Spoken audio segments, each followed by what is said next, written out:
I put a dead man's switch in the company's workflow because they were harassing me to quit. Nobody likes a lunch thief, and the one we had in the office was the worst. For months, there were rumors about someone sneaking around, stealing other people's lunches. Almost every day, someone new would complain about their lunch going missing. It happened to me once or twice too, but I brushed it off. I figured it's a big office, and a few people probably just got confused, grabbed the wrong lunch, and felt too embarrassed to return it. Or maybe someone had their lunch packed for them and didn't know what was inside, so they didn't realize they had the wrong one. Most people brought paper bags with their names on them or identical plastic containers labeled with tape on the side. It was easy to mix them up. I even grabbed the wrong lunch once or twice myself, but always realized before I opened it. I thought I was just being more careful, or maybe I wasn't as swamped as everyone else in the building. But others weren't so forgiving. A group made complaints to HR, which were promptly ignored. Personally, I thought the whole thing was ridiculous, until things took a turn for the worse. My wife had signed up for an online French cooking course, and almost every day, I had gourmet leftovers for lunch. It was like picking up takeout from a Michelin-starred restaurant every morning before heading to the office. She was really throwing herself into this course. The problem started after about 2 or 3 weeks, when one day, my lunch vanished.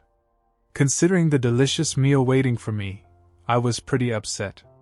But after a quick look around the break room and not seeing anyone eating my lunch, I assumed someone had grabbed my bag by accident, saw how good it looked, and realizing their lucky find, didn't bother putting it back in the fridge. I thought whoever took it was an idiot, but I accepted my loss and figured I'd just enjoy dinner at home that night. The next day, I wrote my name in extra large letters on my lunch and shoved it to the back of the fridge, feeling confident. When lunchtime came around, though, gone again. I was furious, but I chalked it up to bad luck and tried to move on. What else could I do? On the third day, just to be safe, I decided to keep my lunch at my desk. It was a hassle because I had to eat it pretty early to prevent it from spoiling, but at least I knew where it was. I stepped away for a few minutes to run an errand down the hall, and when I came back, yep, you guessed it, my lunch was gone again. Unfortunately, that didn't narrow down the suspects much because my desk is in a central spot where everyone passes by. At this point, it was clear there was no way this was accidental. So, I went to HR and filed a formal complaint. Their response? Almost word for word, employee lunches are personal property, and the company is not responsible for the loss or theft of personal items. The next day, my wife made me a cream-based soup that really needed to stay refrigerated. I was practically checking on my lunch every 5 minutes in the break room, but somehow, it still disappeared. I was livid. I stormed back to HR, really lost my cool, and the best they could do was send out a memo reminding everyone to double-check the names on lunches before taking them out of the fridge. But they made it clear that it was just a routine memo and had nothing to do with my complaints. They wanted no part in it because, according to them, this wasn't their problem. Since my lunch situation was now considered a personal issue, the only other option for food in the building was these horrible ham and cheese sandwiches wrapped in plastic and sold in the vending machine. They'd been there for God knows how long. The bread as hard as a rock, the meat stale, with sticky mayo smashed in the middle. I'm pretty sure they were leftovers from the building's previous tenants. I vented to my wife daily, but her only suggestion was to start bringing a basic sandwich and an apple again, to discourage the thief and make them go after someone else's lunch. But I was determined not to let this scumbag downgrade my meals. That's when I started plotting. Then, the pandemic hit, and I completely forgot about the whole ordeal.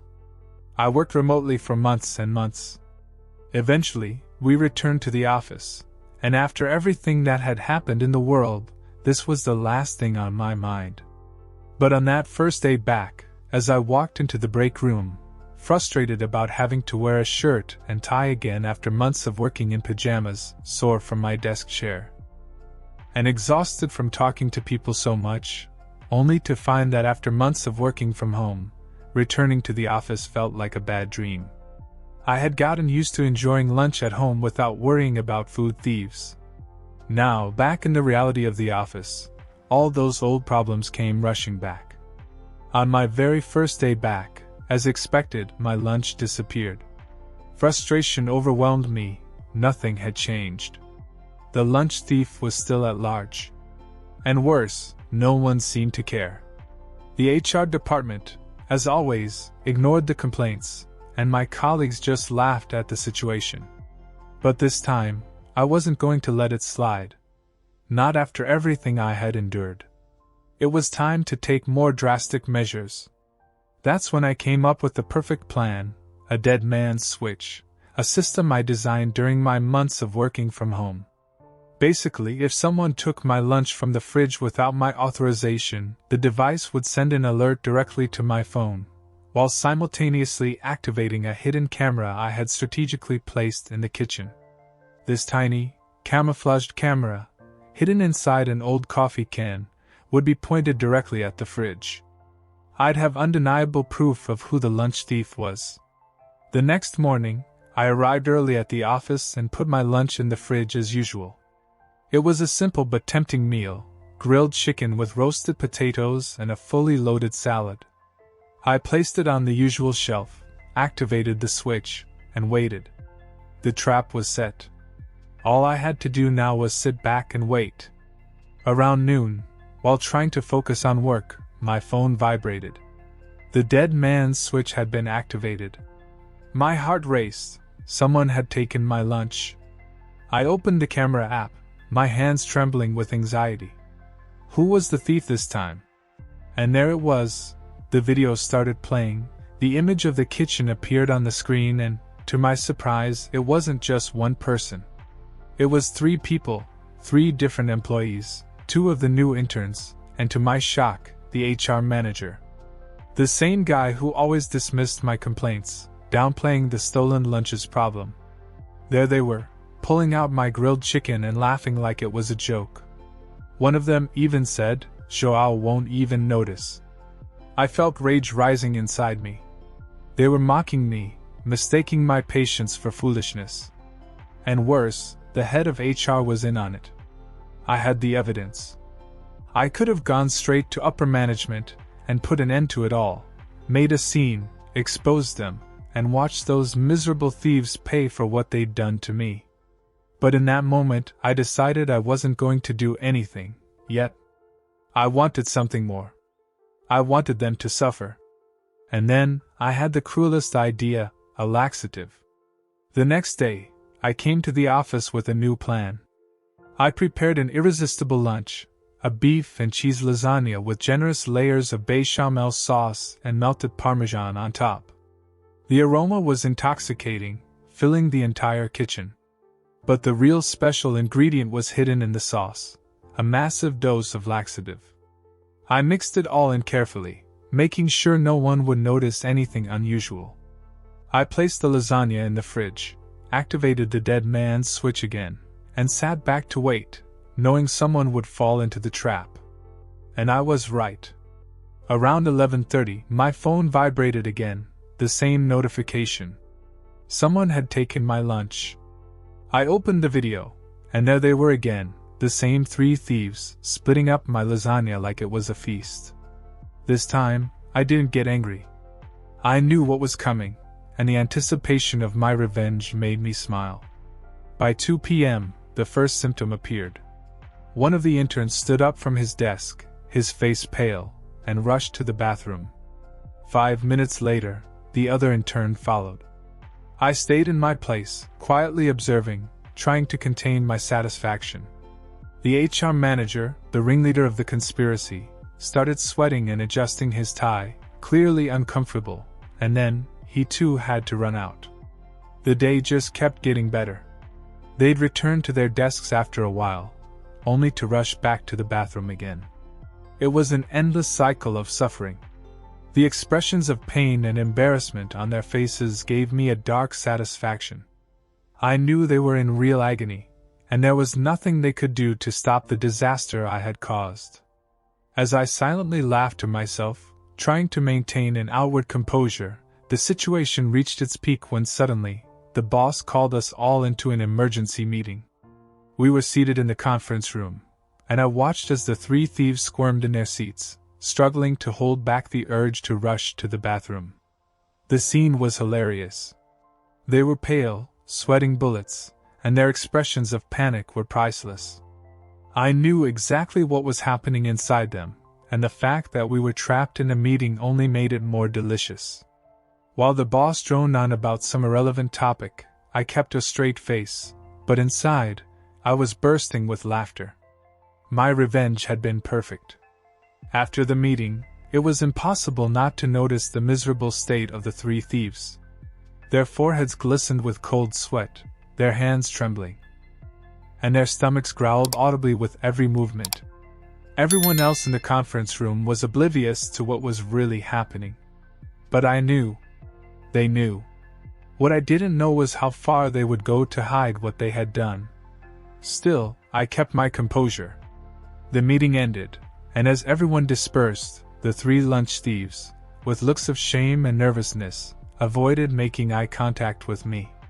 They said nothing, but I could clearly see that they knew I had put something in the food.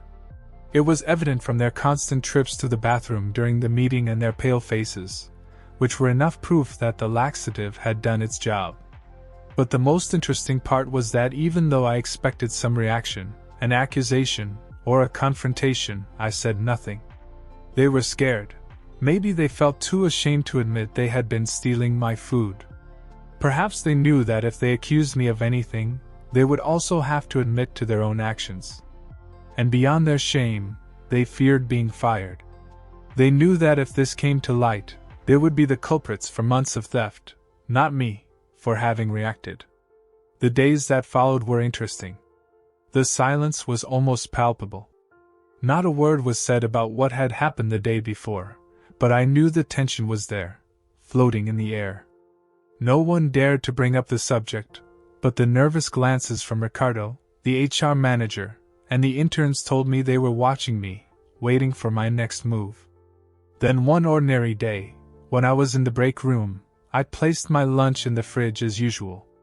I noticed that the three of them entered the room at different times. They all hesitated before opening the fridge. It was no longer that casual, carefree look from before. It was caution. They were terrified.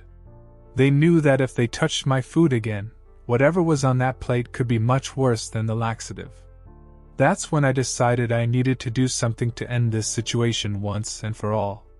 So, I waited until the room was empty and approached them, sitting near their desks. Nervous glances followed me as I got closer. "I know you all know what happened with the food," I said, my tone calm but firm. "And I know why you haven't said anything." The three tried to hide it with tense expressions. Ricardo, always the most talkative, opened his mouth to say something, but I interrupted him. "You don't have to admit it. I already know, and you know it was me. I could have gone to HR or management to expose you for what you did, but I chose another path." I smiled in a threatening but controlled manner. "But here's the point. Next time, I won't use a laxative." Their eyes went wide. The air in the room seemed to freeze. "Next time, I'll put something worse, maybe poison. Do you want to find out?" No one dared to respond. That was exactly what I wanted. The silence was the confession I needed. "So, this is my last warning. Never touch my food again. Don't take anything that isn't yours, and we'll all be safe without having to deal with unpleasant accidents." I watched them in silence for a few seconds, letting my words resonate in their heads. The three were paralyzed, trying to mask their panic but clearly understanding the gravity of my threat. Without saying anything more, I turned and returned to my desk. The message had been received. They were too scared to admit what they had done, and even more terrified of what I suggested I would do next time. The message was clear: if they stole my food again, the consequences would be much worse. From that day on, I never had problems with my lunches again. No food disappeared. The fridge remained intact when my food was inside, and the 3 thieves started avoiding me at all costs. No one was fired, and peace returned to the office. But every time I passed by them, I felt the discomfort in the air. They knew they had messed with the wrong person.